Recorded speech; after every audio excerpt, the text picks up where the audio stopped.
Assalamualaikum warahmatullahi wabarakatuh.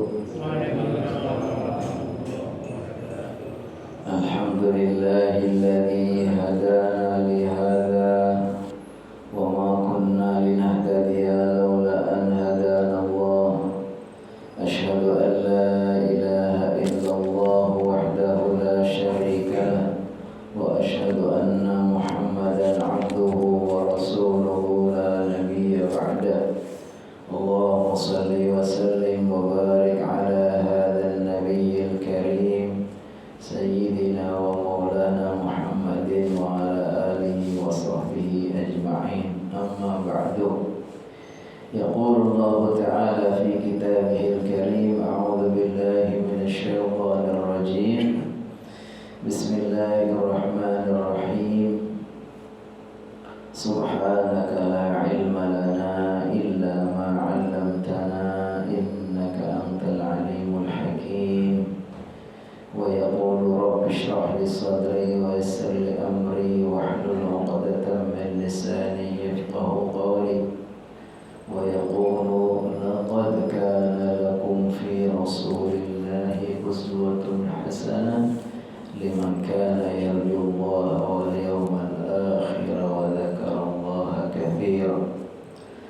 Allahumma 'allimna ma yanfa'una wanfa'na bima 'allamtana. Allahumma inna nas'aluka 'ilman nafi'an wa rizqan thayyiban wa amalan mutaqabbala.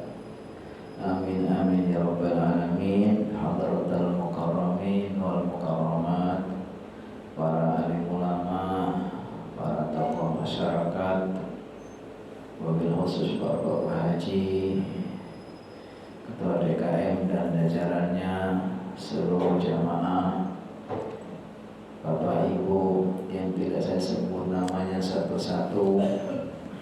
Insya Allah ini orang-orang soleh, orang-orang salehah yang nama-namanya insya Allah masih tercatat di deretan nama-nama umat Nabi Muhammad SAW.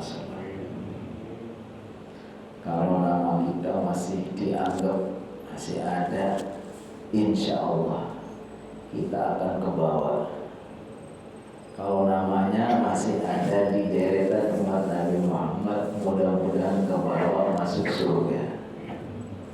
Karena kata Rasulullah SAW, kullu ummati yadkhulunal jannah, seluruh umatku akan masuk surga,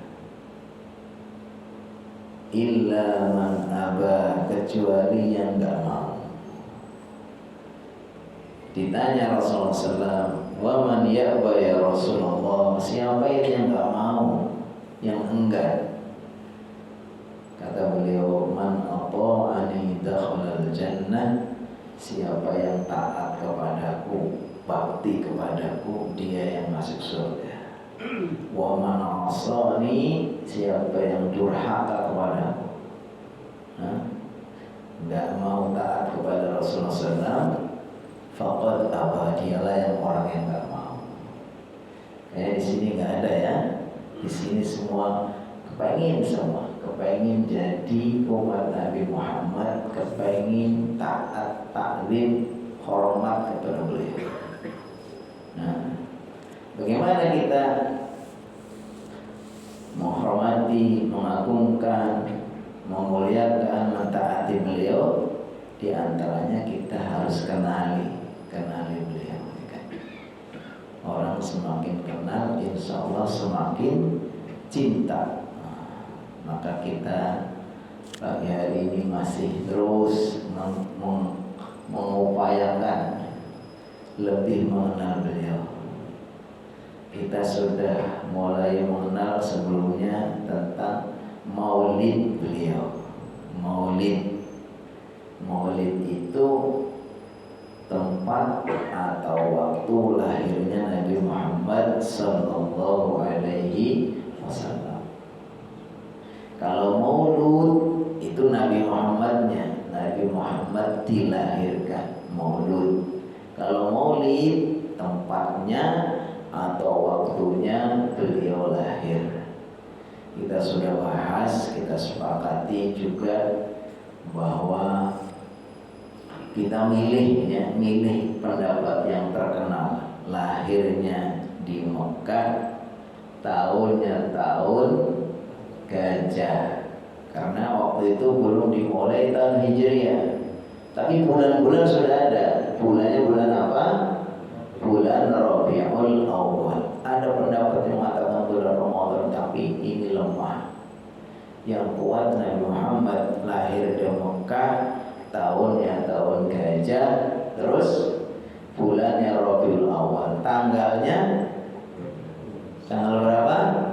Yang paling kuat tanggal 12. Tapi disebutkan di sini seperti yang sudah kita singgung sebelumnya, ternyata para ulama juga banyak yang pendapatnya beda-beda. Tapi yang paling kuat menurut jumhur itu tanggal 12 Rabiul Awal.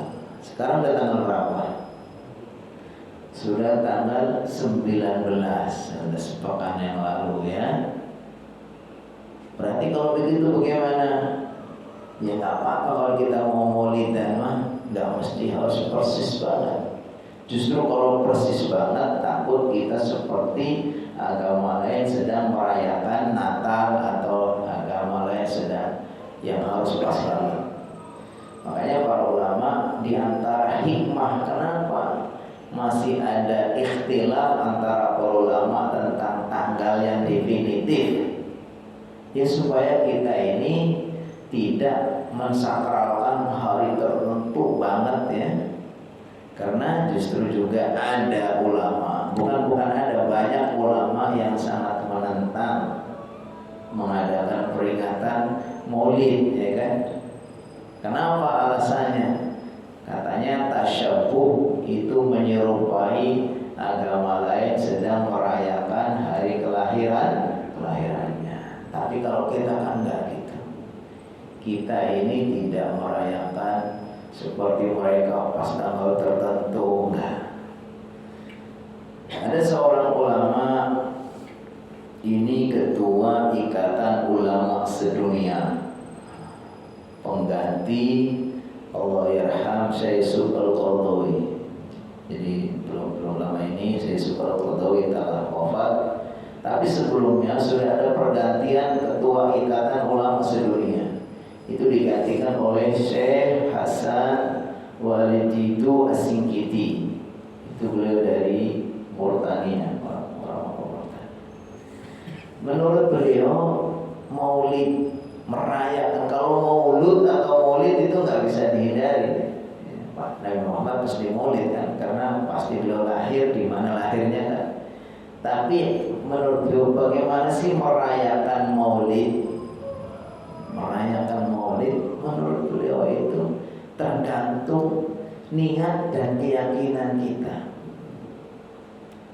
Kalau kita merayakan maulid, niatnya kita anggap seperti merayakan hari raya, Idul Adha atau Idul Fitri, atau merayakan seperti Natalan agama lain, maka ini jelas itu tidak boleh. Kata beliau ini haram. Karena umat Islam itu sudah punya hari raya yang sudah disyariatkan, yaitu hari raya Idul Adha dan Idul Fitri. Maka jangan nambah hari raya lagi. Kita juga nggak boleh juga ngadain maulid kayak Natalan. Dengan ini nggak boleh juga. Itu kata beliau itu bid'atul muharramah. Itu tentu perbuatan yang haram. Makanya yang kita perlu perbaiki niat dan tujuannya. Kita nggak akan seperti itu. Itu kalau niatnya niat seperti orang sedang merayakan merayakan hari raya atau seperti orang Natalan, tentu saja itu tidak boleh karena bertentangan dengan syariat. Hari raya sudah ditentukan sama Allah, yaitu Idul Adha dan Idul Fitri.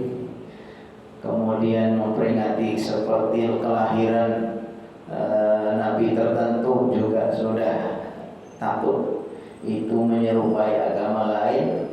Tapi kalau niatnya ini, kata beliau, jadi yang tidak boleh tadi kalau niatnya seperti orang mengadakan perayaan Idul Adha atau Idul Fitri atau seperti perayaan Natal. Bagaimana kalau kita mengadakan peringatan Maulid tapi niatnya untuk mensyukuri karunia Allah Subhanahu wa taala? Adakah nikmat karunia yang lebih besar, lebih mulia, lebih agung dari hadirnya Nabi Muhammad kepada kita?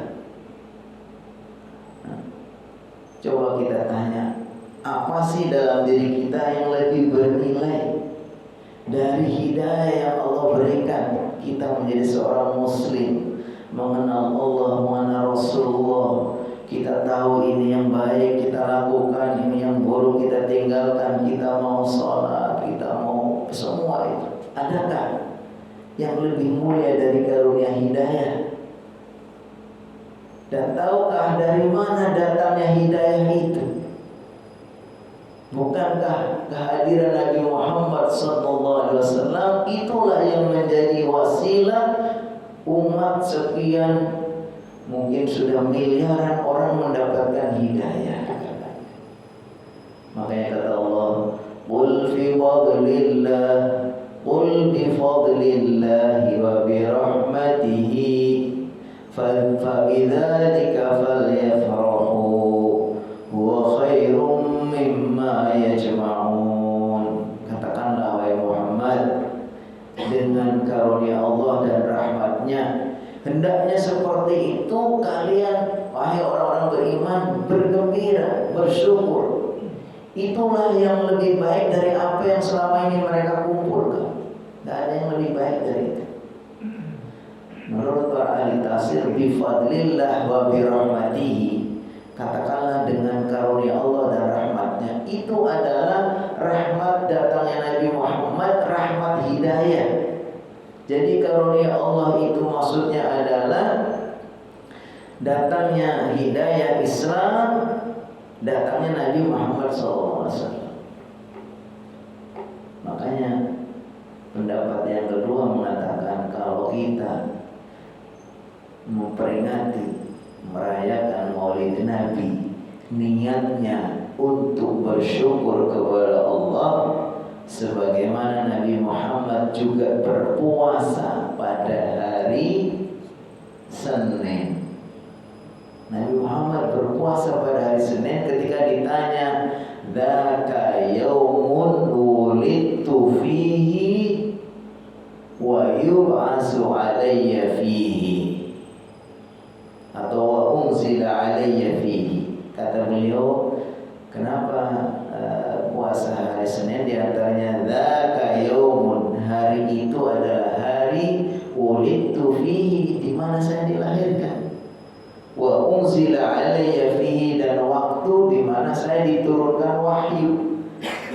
Jadi Nabi Muhammad dilahirkan, diangkat sebagai nabi, wafat itu sama dengan hari kelahirannya itu hari Senin. Makanya kata beliau, hadzaka yaumun wulidtu fihi wa unzila 'alayya fihi. Hari Senin itu hari di mana saya dilahirkan, hari di mana saya dapatkan risalah, diangkat sebagai nabi.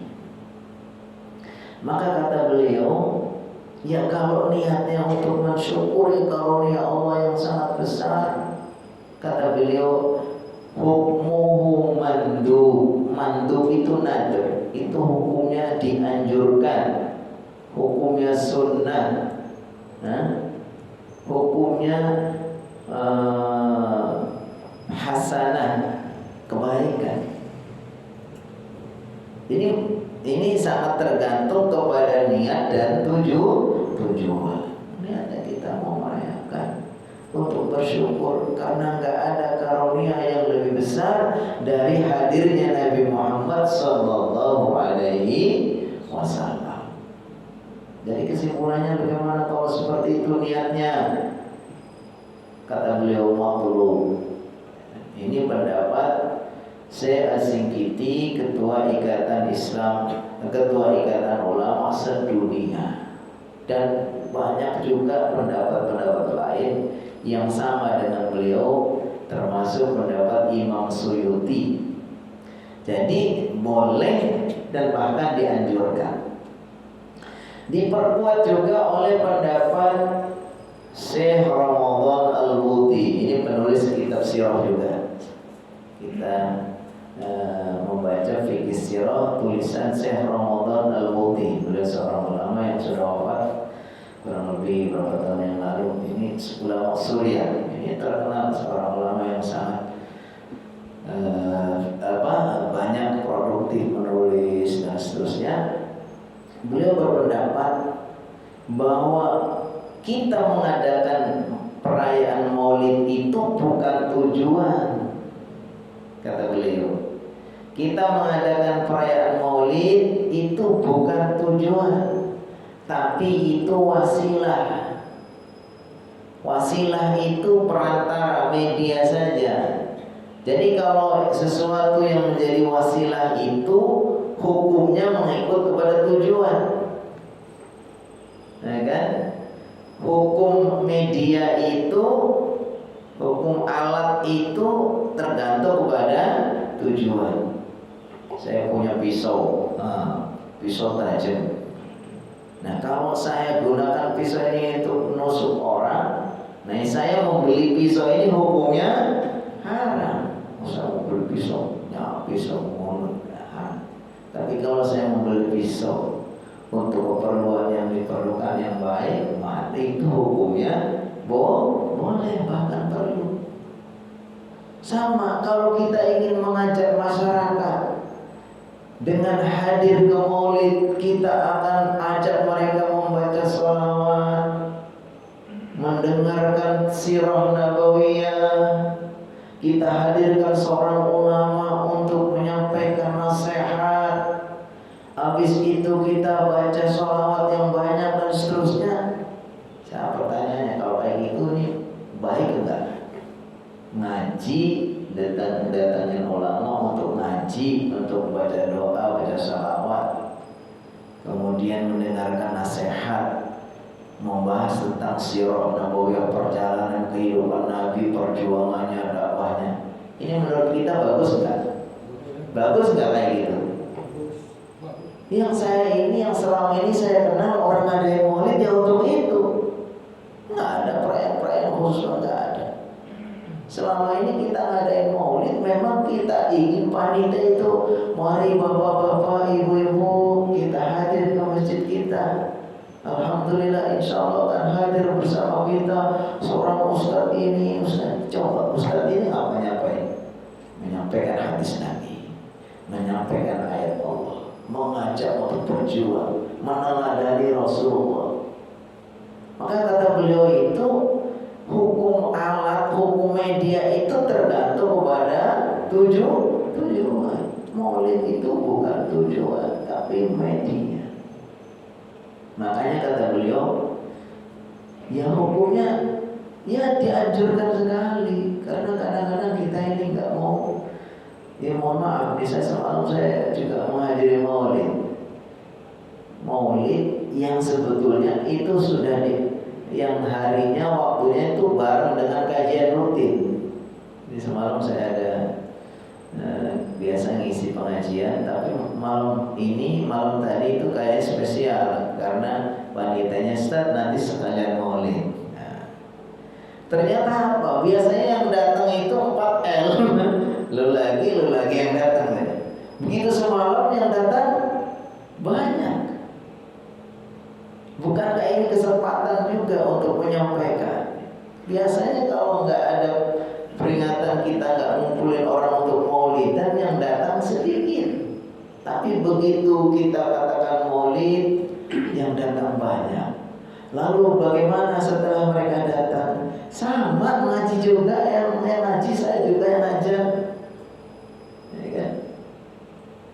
Jadi kadang-kadang kita ini jangan gampang terprovokasi oleh Nabi Muhammad tidak mengadakan perayaan, para sahabat tidak mengadakan perayaan, para tabi'in mengadakan perayaan. Itu bid'ah. Nah, nggak usah keras-keras begitu, nggak mendalam.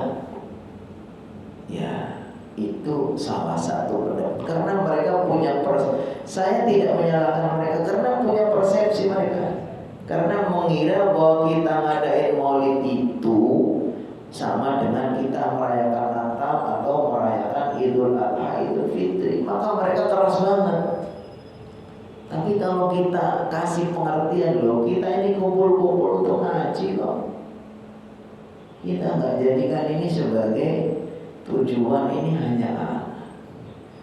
Maka kata Syekh Ramadan Al-Muti, tergantung tujuannya, dikembalikan kepada kaidah usul. Ma la yatimul wajibu illa bihi fahuwa wajib, wa ma la yatimul mandubu illa bihi fahuwa mandub. Apa artinya? Perkara yang menjadi wasilah terlaksananya suatu kewajiban, maka perkara itu hukumnya wajib. Sholat wajib, orang nggak akan bisa sah sholat kecuali harus wudu akhirnya menjadi wajib. Awalnya wudu nggak wajib, kalau nggak mau sholat kita nggak wajib. Tapi begitu datang waktu subuh, kita belum wudu, kita mau sholat subuh, kita wudu dulu, maka wudu itu hukumnya wajib. Sekarang mengaji, mendengarkan ceramah, mendengarkan sirah nabawiyah, mendengarkan keteladanan Rasulullah, itu sesuatu yang baik bukan? Baik. Orang kita datangkan untuk mendengarkan itu, hukumnya baik juga. Ma la yatimul mandubu ila bihi fahuwa. Terus kenapa? Kalau memang baik, kenapa sih para sahabat, para tabi'in, ulama-ulama yang dulu kok tidak mengadakan perayaan? Itu kan belakangan saja. Itu yang pertama kali melaksanakan itu adalah, itu termasuk ikhtilaf. Ada sebagian yang mengatakan yang pertama kali yang merayakan maulid adalah katanya dari Bani Fatimiyah, Ubaidiyah, orang Syiah katanya. Tapi yang berpendapat bahwa pertama kali melakukan maulid adalah Malik Muzaffar, Raja Muzaffar, itu Ahlussunnah wal Jamaah. Dari sumbernya saya sudah bertentangan. Karena ini sudah ranahnya ranah fikih, memang bisa juga orang itu saling bertentangan. Tapi kalau memang mereka punya alasan, kalau memang baik, seharusnya mereka pasti sudah lebih dulu. Law kana khairan la sabaquna ilaihi, selalu begitu.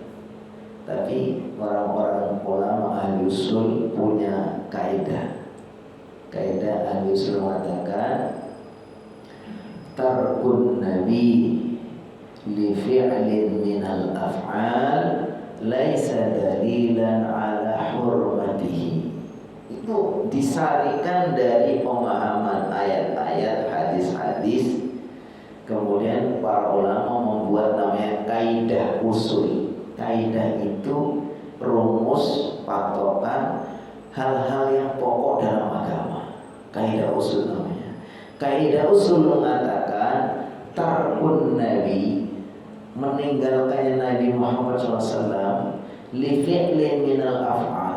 Kalau Nabi Muhammad SAW tidak melakukan suatu amalan, laisa dalilan ala hurmatihi, tidak harus itu sesuatu yang haram. Tidak semua yang tidak dilakukan Nabi itu pas otomatis haram. Nah, berdasarkan ini maka ya, walaupun memang Nabi tidak merayakan perayaan, bukan berarti setiap yang kita lakukan belum dilakukan oleh mereka otomatis haram, enggak mesti. Nah, jadi ini terkait dengan ikhtilaf, ya, perselisihan yang seharusnya udah yang mau merayakan, yang monggo kita aja karena ada dalil. Yang tidak mau merayakan, ya nggak ada masalah. Kita kan memang merayakan. Justru kalau kita harus merayakan itu sama dengan kita menganggap bahwa itu sesuatu yang wajib, itu tentu akan salah. Ini yang kedua. Jadi intinya tergantung niat. Tadi kalau niatnya salah, niatnya merayakan seperti Idul Adha, Idul Fitri, atau seperti agama lain sedang Natalan, itu hukumnya apa? Haram, bid'ah, dolalah. Tapi kalau kita jadikan sebagai rasa syukur kita, apalagi kita niatkan sebagai cara untuk mempelajari sejarah Nabi, mengenal lebih dekat Nabi, meneladani Nabi, mengkaji ayat-ayat, mendengarkan ceramah, maka itu hukumnya dianjurkan atau mandub. Terus kalau begini Ustaz, kalau umpamanya kita merayakan perayaan tapi dengan tradisi-tradisi tertentu sah. Kalau di rumah, di kampung kami ini ada yang maulid itu orang membawa makanan banyak, itu buat ambeng namanya. Ambeng itu paros tuh ya, isinya ingkung, ayam potong itu, kemudian telur banyak gitu. Kemudian dibawa ke masjid. Setelah dibawa masjid, nanti habis maulid, habis acara itu kemudian dibagi-bagi. Kadang-kadang tergantung nasib juga ya. Jadi kita keluarga kita membawa paros itu, di situ isinya kadang-kadang yang bagus-bagus, tapi dapatnya kadang-kadang nggak bisa ke situ. Kita harus ikhlas juga. Nanti setelah dibagi-bagi satu kelompok, satu ambeng ini, ada yang kadang bagus, isinya bagus, enak-enak, ada yang ya itu. No, kalau seperti itu gimana Ustaz?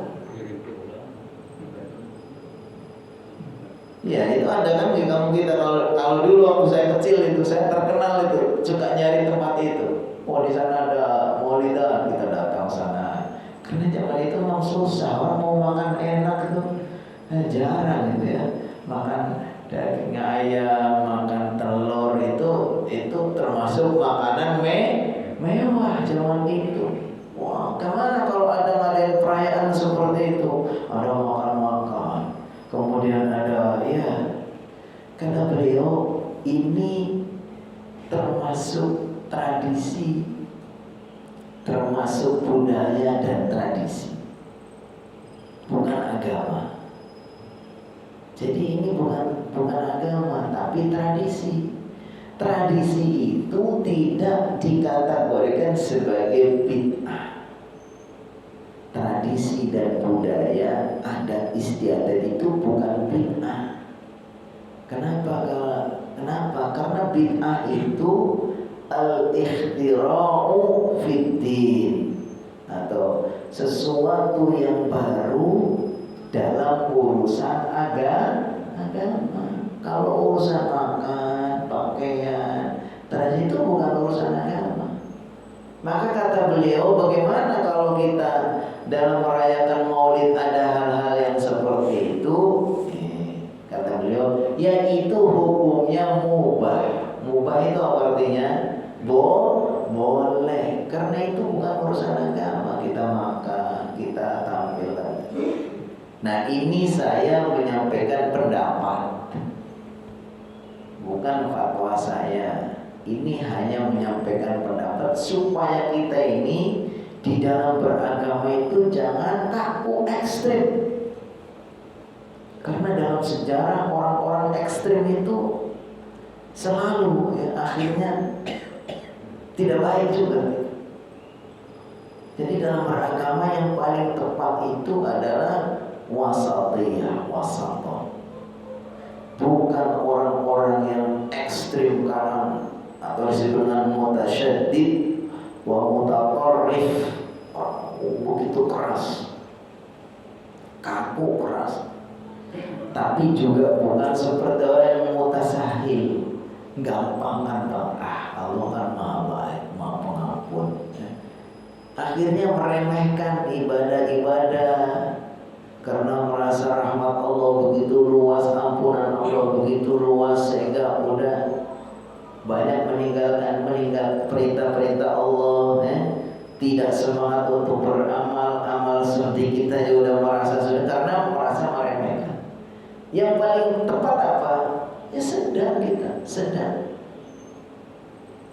Atau disebut dengan ummatan wasatiyah, al-mutawassithah. mutawassit bainal mutatarrif wal mutasahil.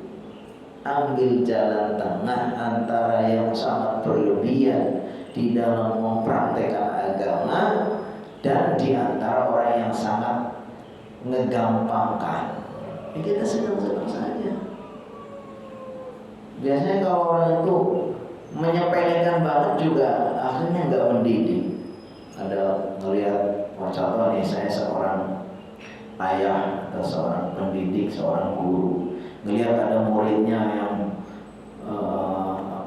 melanggar itu apa gitu, melanggar. Oh, kita sangat membiarkan, udahlah apa-apa.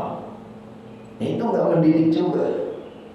Kalau kita membiarkan anak didik kita, orang lain, jamaah kita melakukan maksiat, kita menganggap Allah nggak apa-apa, itu kan Allah kan maha pengampun. Akhirnya nggak mendidik juga. Tapi kalau kita begitu keras juga nggak mendidik. Begitu kita melihat anak kita, murid kita melakukan maksiat, pokoknya, kita langsung hardik segala habis itu dia langsung mati. Sama dengan kita menyikapi anak-anak kita ke masjid nih. Saya ada beberapa catatan masjid. Masjid kalau DKM itu begitu galak kepada anak-anak itu akhirnya anak-anak juga mereka akan kehilangan generasi yang akan melanjutkan mereka. Karena anak-anak itu sudah terlanjur punya persepsi yang buruk. Orang lagi mau ke masjid itu sudah diusir, dimarah-marah, ya kan? Akhirnya mereka sudah, saya malas deh ke masjid. Melihat bapak yang pernah menghardik itu udah kesel aja, bahwa nggak mau. Maka dengan sepertinya berarti kita kehilangan kesempatan. Padahal harusnya mereka lah nanti setelah kita tua, kita yang ngurus-ngurus ini, masa kita terus harusnya gantian, ya kan? Mulai nyari panitia orang muda tua yang jadi ini, harusnya sudah gantian. Kita tumbuhi adanya, kita kasih kesempatan mereka. Kita mana yang kurang tepat, biasanya kalau anak muda kan modal semangat atau itu kadang-kadang kurang bicara. Nah itu kita, peran kita di situ mengarahkan. Kenapa kita terlalu keras? Akhirnya kita kehilangan kesempatan untuk memberikan pendidikan kepada mereka. Udah terlanjur mereka punya cap buruk kepada DKN, kepada jamaah, kepada bapak-bapak. Karena mereka begitu, ini aja udah dimarah-marah namanya. Tapi kalau kita biarkan anak kita ini lari sana sini, ya biarin juga, namanya juga anak-anak. Kayak kita juga gak bagus juga. Itu meremehkan. Yang benar ya kita sedang. Jangan pula sangat dimarahin sehingga mereka akhirnya anti kepada masjid, anti kepada kita. Tapi jangan juga dibiarkan. Sesekali kalau mereka baik, kita senang, kita puji, ayo soleh, sini kan. Pinter ya, jangan repot nanti ya. Nanti yang sampai selesai gak candaan, kasih hadiah. Gitu. Kasih hadiah. Loh gak apa-apa kita anggarkan toh, itu juga dana dari jamaah. Anggarin aja itu seberapa gitu, tak dibeliin permen atau coklat tuh untuk mereka. Ya apa-apa tuh gitu kan. Mereka senang ke masjid. Adain acara ada di musola kami dekat rumah kami itu baru-baru ini ada mabit anak kecil. Ternyata ketika diedarkan itu di rumah-rumah itu yang punya anak kecil itu pada daftar. Sampai jumlahnya sampai hampir 50. Kebetulan yang jadi itu ketua anak-anaknya itu anak saya. Kemudian ada Qiyamul Lail yang jadi imam juga ya, di antara mereka yang kecil itu anak remaja. Masya Allah. Jadi kita selalu ngambil jalan tengah dalam beragama. Dan dalam sejarah itu kalau kita melihat bagaimana sampai Khalifah Ali ibn Abdul Muttalib, Ali bin Abi Thalib, kemudian itu juga akhirnya syahid karena di tangan orang-orang yang berlebihan al-ghulu fiddin. Jadi intinya kita hati-hati juga, waspada juga, jangan berlebihan juga. Dikatakan ad-dinu yusrun wa lan yusrad ad-dina illa ghalabahu. Dikatakan dalam hadis Rasulullah SAW, agama ini ya mudah. Yuridullahu bikumul yusra wa la yuridu bikumul usra. Allah menghendaki kemudahan, tidak menghendaki kesusahan. Dikatakan karena Toha ma anzalna 'alaikal Qur'ana litashqa, demi Toha dan Ha, kami tidak menurunkan Al-Quran agar kalian itu kesusahan. Bukan. Justru kita dengan beragama ini, kita Allah kasih kemudahan. Tapi jangan digampang-gampangkan. Nggak boleh berlebihan. Al-ghulu fiddin, al-ghulu fiddin itu artinya berlebihan dalam agama juga nggak boleh. Meremehkan juga nggak boleh. Yang benar adalah kita selalu ambil jalan tengah. Tapi sebetulnya kalau kita komitmen dengan dalil-dalil yang ada, itu insya Allah sebetulnya pasti akan terhindar dari berlebihan dan juga terhindar dari meremehkan. Saya bacakan poinnya, poin pelajaran yang diambil dari kitab ini. Jadi kemarin sudah dijelaskan tidak ada khilaf antara kapan Nabi Muhammad lahir, walaupun ada perbedaan, tapi artinya yang mengerucut sudah jelas, lahirnya di Mekah tahun Gajah. Jadi belum ada tahun Hijriah. Makanya nanti kita jangan salah kalau ada orang, ayo kita baca doa akhir tahun Hijriah, awal tahun Hijriah, ini doanya dari Rasulullah. Jangan percaya, karena Rasulullah wafat pun belum ditentukan tahun awal tahun Hijriah, tahun yang belum ada. Jadi itu yang dibaca doa awal tahun, akhir tahun, doa dari mana? Itu doanya para ulama. Boleh nggak sih? Ya orang mau berdoa ya boleh aja, ya kan?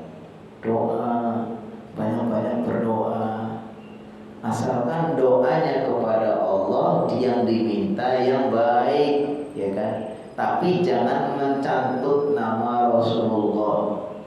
Ini doa dari Rasulullah, doa awal tahun, akhir tahun, itu yang nggak boleh. Itu namanya berdusta atas nama Rasulullah. Itu diancam dengan neraka. Kata Rasulullah SAW, man kadzdzaba alayya muta'ammidan falyatabawwa maq'adahu minan nar. Siapa yang berdusta, bohong atas nama aku, bikin doa sendiri terus di atas nama Nabi, bikin cerita sendiri di atas namakan Nabi, itu kata Rasulullah, itu sudah mengambil bagian kapling di neraka. Falyatabawwa maq'adahu minan nar. Jadi jangan. Jadi lahirnya tahun Gajah 12 Rabiul Awal di Mekah. Nah ini kita akan lanjutkan apa pelajaran yang terakhir, poin 1 saya baca saja. Anna Rasul sallallahu alaihi wasallam wulida ba'da mauti walidihi, bahwa beliau jelas sekali meninggal. Beliau dilahirkan setelah wafatnya ayahnya, beliau masih dalam kandungan. Wa fi hadza yaqulu Ibnu Katsir rahimahullah, hadza ablahul yatim wa a'la maratibi. Kalau ini menunjukkan Nabi Muhammad SAW itu tingkat keyatimannya itu sangat tinggi. Maksudnya kalau yang namanya yatim itu kan setiap anak yang ditinggal mati ayahnya dan dia masih dalam keadaan belum balik. Jadi yatim 10 tahun itu ditinggal ayahnya itu bisa dikatakan yatim. Mungkin 12 tahun, 13 tahun, asal belum balik itu dikatakan yatim. Tapi kalau yang betul-betul yatim sekali itu belum lahir ayahnya sudah meninggal. Itu Nabi Muhammad. Ini derajat keyatimannya itu paling tinggi, artinya betul-betul yatim banget gitu. Kalau saya dulu yatim itu saya kelas 2 SD. Cuman kalau yatim di kampung zaman dulu ya nggak ada yang ngurus. Kalau di kota kan ada rumah yatim, nah kan ada cara-cara, ada yang membantu nyekolahin ya gitu sih. Kan zaman dulu di kampung boro-boro ya kan nggak ada.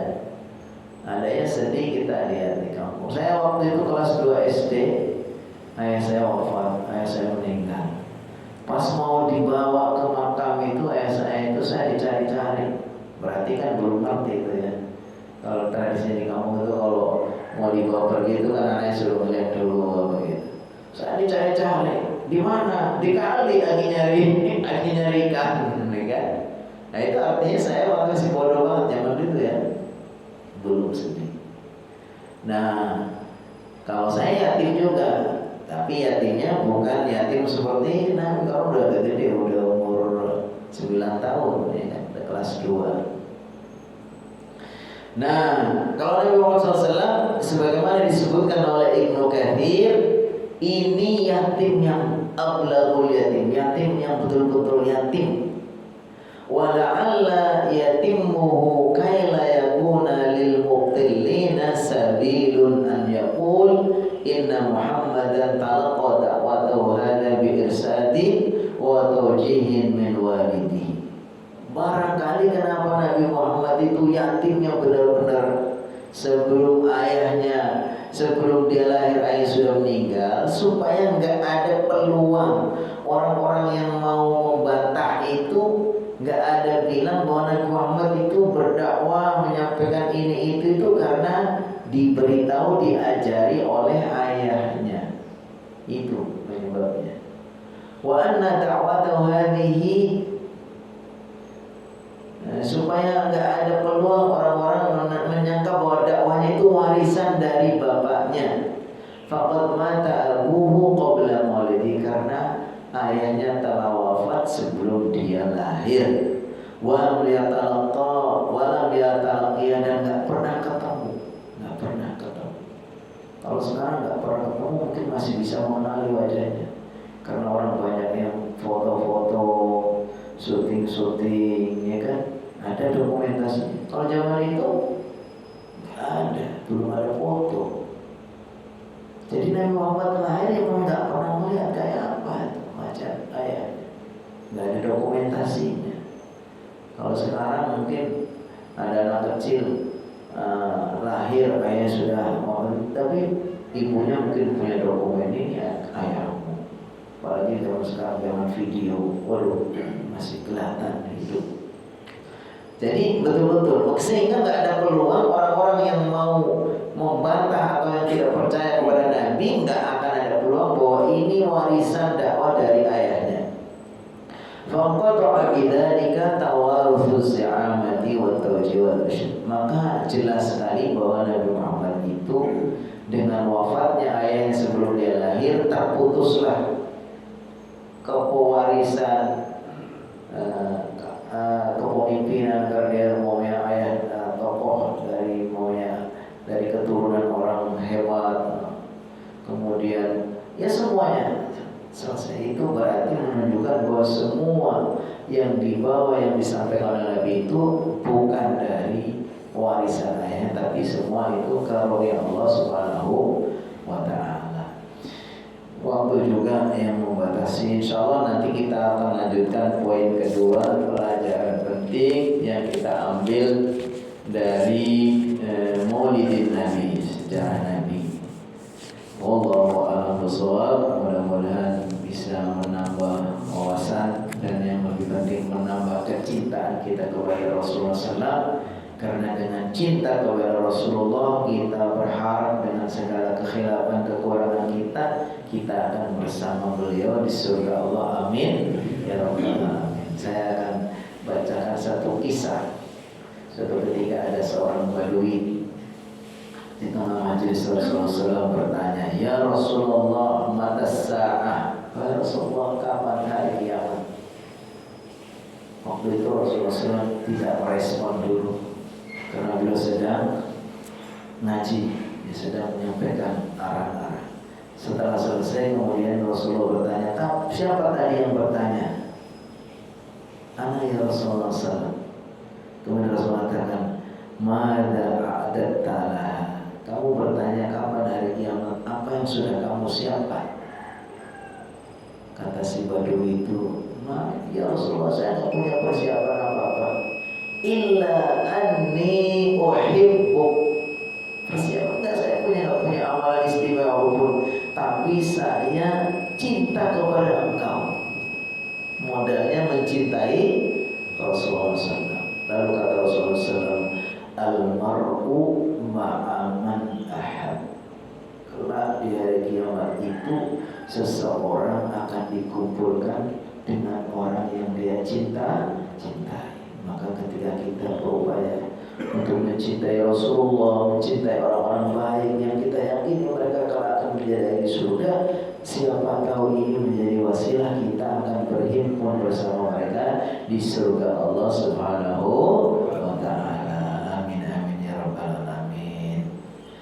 Kita cukupkan. Apa ada yang mau menyampaikan sesuatu atau langsung kita anggap ini sudah paham semua, pintar semua, atau bagaimana? Oh, wow.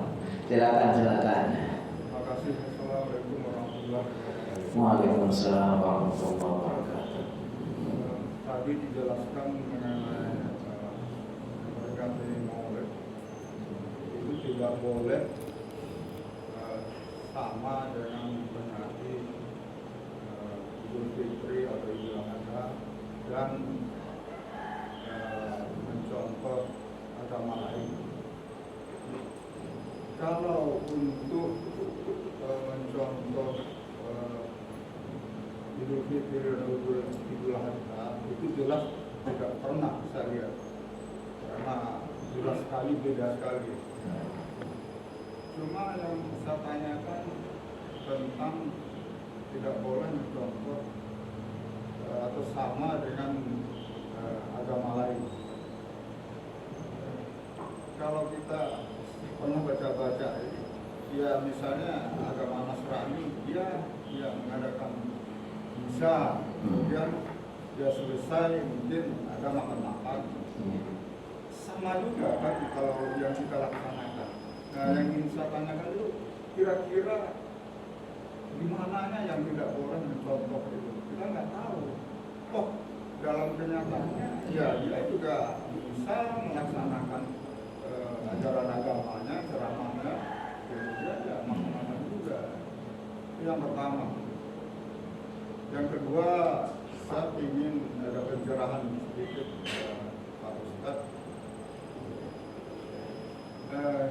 Saya baca di dalam surat At-Taubah 60 itu ada 8 yang berhak menerima zakat. Salah satunya yang terakhir itu adalah orang perjalanan jauh. Nah ini yang saya belum begitu paham, orang perjalanan jauh. Apakah misalnya saya punya teman atau tetangga ingin pulang ke kampungnya yang jauh, misalnya di Maluku atau di Sumatera sana, tapi nggak punya modal, nggak cukup modal, kemudian kita bantu, apakah itu sah zakatnya? Itu aja Pak Ustaz. Terima kasih. Assalamualaikum warahmatullahi wabarakatuh. Waalaikumsalam warahmatullahi wabarakatuh. Baik, terima kasih. Dalam beramal itu, setiap amal itu ada unsur lahir, ada unsur batin. Yang banyak sangat menentukan dalam beramal itu adalah unsur batin. Makanya ada satu ini kalau nggak salah athar kata Rasulullah, kam min amalin yatasawwaru bi surati a'malid dunya wa yasiru min a'malil akhirah bi husnin niyyah, wa kam min amalin yatasawwaru bi a'malil akhirah wa yasiru min a'malid dunya bi su'in niyyah. Banyak amalan-amalan yang nampaknya kelihatan amalan agama, amalan ini, tapi itu bisa menjadi terbalik, itu menjadi amalan dunia yang gak ada nilai agamanya karena salah niatnya. Sebaliknya banyak kelihatannya orang melakukan amal sangat dunia sekali, kerja, berangkat malam, berangkat ke situ, pulang, tapi niatnya tulus, ya Allah saya ini menafkahi istri saya, anak saya lagi di pesantren, harus bayar. Itu sama. Kita lihat sekarang ada orang kalau ini dalam praktek sehari-hari itu, sering saya dibantah juga. Apa sih bedanya antara bank syariah sama bank konvensional? Toh uangnya itu juga, sama aja itu. Bank syariah juga ada lebihnya, bank konvensional. Yang menentukan itu adalah akad dan niatnya. Di luar itu, di luar uang-uangnya, di luar prakteknya, tapi di dalamnya itu niat. Kalau dalam bank konvensional itu ribanya itu atau tabungannya itu memang nggak mau tahu dah dari mana. Pokoknya kalau kamu minjam segini, nanti baliknya segini. Tapi kalau dalam bank syariah ada hitung-hitungannya. Ada namanya mudharabah, ada namanya syirkah mutalaqisah. Itu sudah dibuat rumusnya oleh ahli fikih, itu pintar mereka itu merumuskan. Sehingga kita merasa walaupun kita nggak mau berinteraksi dengan bank nggak masalah, tapi kalau kita meyakini yang lebih aman, minimal kita milih karena ada ilmunya. Sama dengan tadi. Apa sih bedanya? Pokoknya kita habis misa makan-makan, habis maulid juga makan-makan. Ya beda, karena kita niatnya beda, niatnya beda, pelaksananya juga beda. Makanya kata Rasulullah SAW, ini kaidah yang sangat luas, itu diperinci, itu kaidah ini menjadi panjangnya hadis Rasulullah SAW, innamal a'malu binniyati. Amalan itu memang harus niat. Kalau ada orang sholat nggak pakai niat, ya nggak ada, sampai nggak berguna. Wudu nggak pakai niat, walaupun udah pasrah semua anggota tubuhnya, bagian yang diwudu, tapi nggak niat, ya nggak sah. Udah lapar-lapar, haus-haus, tapi yang nggak niat puasa, ya nggak dianggap puasa. Wa inna ma likulli imri'in ma nawa, dan setiap orang itu akan mendapat sesuai yang diniatkan. Wa inna ma likulli imri'in, setiap orang itu mendapat sesuai dengan yang diniatkan. Saya sholat 2 rakaat, sholat subuh juga 2 rakaat, qobliyah subuh juga 2 rakaat. Beda. Yang sebelumnya saya niatnya sholat sunnah qobliyah, yang sudahnya niat sholat subuh, sama bacaannya, sama gerakannya, tapi berbeda, ya kan? Sholat zuhur berapa rakaat? 4 rakaat. Asar 4 rakaat, sama-sama nggak kedengaran, tapi beda. Si fulan ini sholat zuhur, si fulan ini sholat asar. Jadi kalau ditanyakan apa sih yang membedakan, lebih kepada hal-hal yang sifatnya non fisik. Tapi itu penentu bahwa amalan itu, bahkan dalam banyak hal, amalan batin itu lebih penting daripada amalan lahir. Yang kedua terkait dengan safar. Secara umum safar itu tidak termasuk bagian dari orang yang berhak menerima zakat, sama saja. Tapi yang berhak itu karena safar fisabilillah. Innama shadaqatu lil fuqara wal masakin wal amilin. Fuqara ini orang fakir, wal masakin orang-orang miskin, wal amilin orang-orang yang diangkat sebagai pegawai zakat. Ini menurut fatwa ulama ini tidak cukup sekedar panitia musiman. Kalau kayak kita DKM kemudian membentuk kepanitiaan, itu bukan termasuk amilin, karena amilin itu perlu ada legalitas bahwa dia itu diangkat sama seorang penguasa amir atau siapa. Kalau di sini mungkin ditunjuk sama Pak Wali Kota atau sama Pak Lurah, nih kamu ngurusin zakat gitu. Wal amil wal muallafati qulubuhum, para muallaf ini orang-orang bisa juga yang masuk Islam, sudah masuk Islam tapi baru-baru supaya dia itu tetap tambah yakin, bisa juga orang yang diharapkan.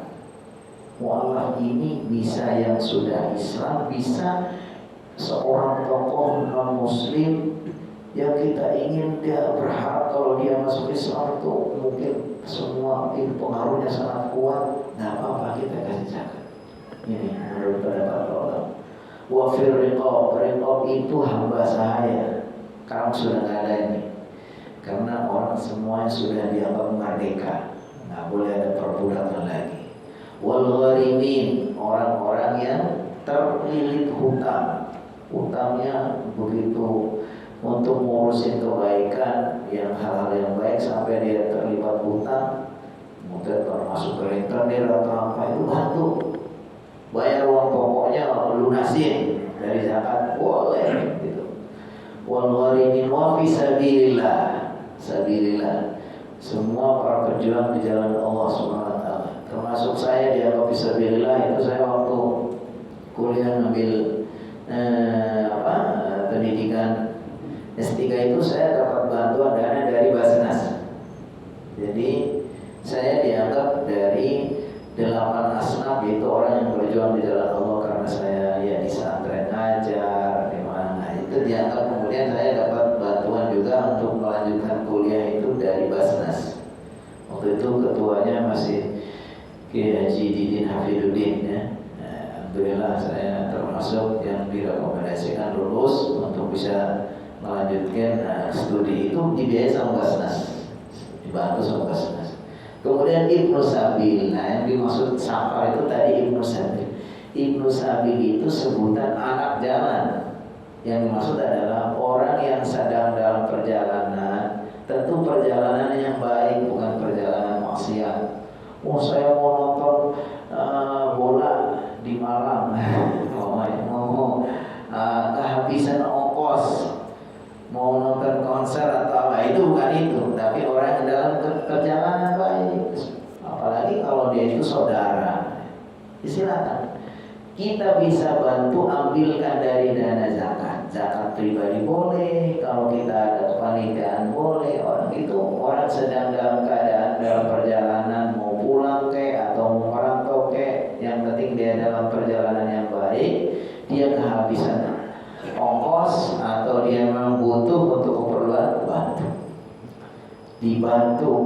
Apalagi kalau dia saudara itu lebih penting. Karena sedekah untuk saudara ini sedekah dan silah. Jadi zakat untuk saudara itu fungsinya dua. Pertama, zakat sekaligus itu juga menggugurkan kewajiban zakat, sekaligus juga silaturahim. Jadi kalau kita punya saudara, tapi bukan saudara anak, bukan orang tua ya, saudara-saudara yang agak jauh, maksudnya kayak ponakan, paman, kita yakini mereka itu miskin, perlu dibantu, kita punya zakat. Kalau perlu zakat kita juga dikasihkan, tambah lagi dengan infak. Karena dengan seperti itu kita telah berhasil dua. Kalau bersedekah kepada saudara itu nilainya sebagai sedekah atau sebagai zakat dan sebagai silaturahim. Jadi insya Allah itu benar dibenarkan Bapak. Silakan kalau memang ada orang dalam perjalanan perlu dibantu, maka bisa diambilkan dari dana zakat. Insya Allah boleh. Kalau Bapak sudah menghitung nih zakat profesi saya keluar Jazakumullah khair. Waktu juga yang membatasi kita. Insyaallah mudah-mudahan Allah kasih kesempatan, umur panjang, bisa ketemu lagi. Kita lanjutkan pada pertemuan berikutnya. Marilah kita tutup dengan sama-sama membaca alhamdulillah dan doa kafaratul majas. Alhamdulillahirabbil alamin. Subhanakallahumma wa bihamdika asyhadu an la ilaha illa anta astaghfiruka wa atubu ilaik. Assalamualaikum warahmatullahi wabarakatuh.